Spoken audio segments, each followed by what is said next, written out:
whether the sun revolves around us or us around it, whether the earth is flat, who is God is greater, or more recently, whether we should question why every chemical attack in Syria automatically gets blamed on the government. The Syrian government committed chemical weapons acts against their own people. It is highly likely that the regime was responsible for a sarin attack on Khan Sheikhoun. Assad reiterated violations of the ceasefire and the violence repeatedly perpetrated by his armed forces on civilians. Now, usually, science is the answer. It has resolved some of our biggest arguments.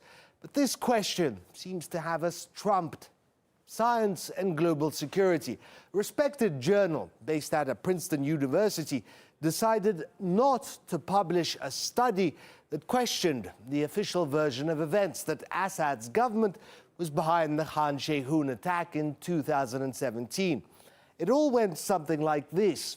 A former Pentagon employee, MIT professor Ted Postel, together with respected scientists, conducts a study.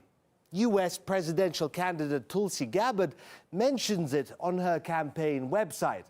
13th September, Bellingcat, a noted anti-Assad website, blasts the study. Science and Global says it will publish it anyway and will judge it on merit. Soon after, the journal announces it's cancelling the publication. Here's why, officially. These questions included concerns about the technical merits of the analysis in this article, as well as the value of publishing the article given the sensitive and contested issue of the use of chemical weapons in Syria. The editors take these matters very seriously.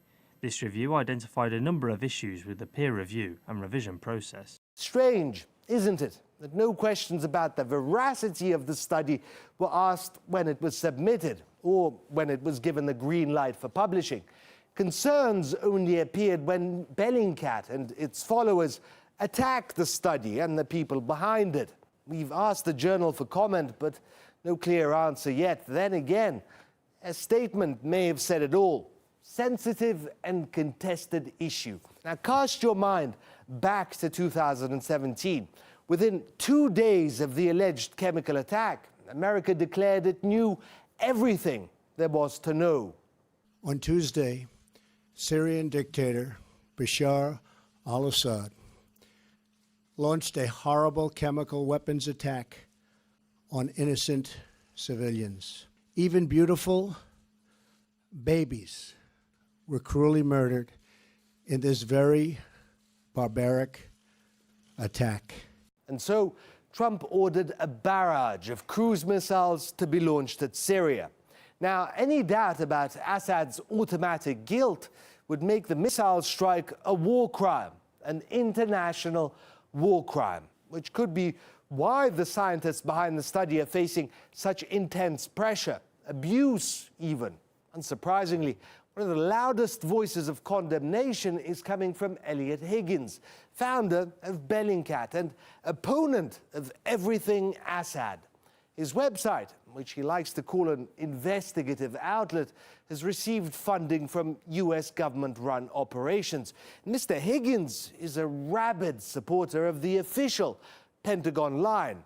He is debating the issue with Dr. Postel. Well, the OPCW obviously doesn't agree with you. Well, that's Are they lying? Have they been fooled? Are you saying is there conspiracy? I think you need to address the technical points in my, instead of citing nonsense, because I showed that none of the forensic evidence fits the findings, you need to show that what I'm saying is technically inaccurate. I took your research on hexamine. I gave it with someone who's had 40 years of experience as a chemistry expert. I'm not interested in other people you claim are experts. I want to know why the science is not in place. The full debate is up on Dr. Postel's YouTube channel, but his study won't be appearing on Science and Global Security anytime soon. Team's Twitter criticism has won the day, a day where science is told to shut up because it's inconvenient. As former US Secretary of Defense famously explained, there are some things you just don't know, you don't know. There are reports that there is no evidence of a direct link between Baghdad and some of these terrorist organizations. There are known knowns. There are things we know we know. We also know there are known unknowns. That is to say, we know there are some things we do not know. But there are also unknown unknowns. The ones we don't know, we don't know. Excuse me, but is this an unknown unknown? I'm not. Several unknowns, and I'm just wondering if this is an unknown I'm not going to unknown. say which it is. But Mr. Secretary, if you No, believe, I'm right here. if you believe I'm right something, here. The irony is, sometimes those unknown unknowns are preferable. It's better for America, in this case, for Bellingcat, if no one knows what happened. And they won.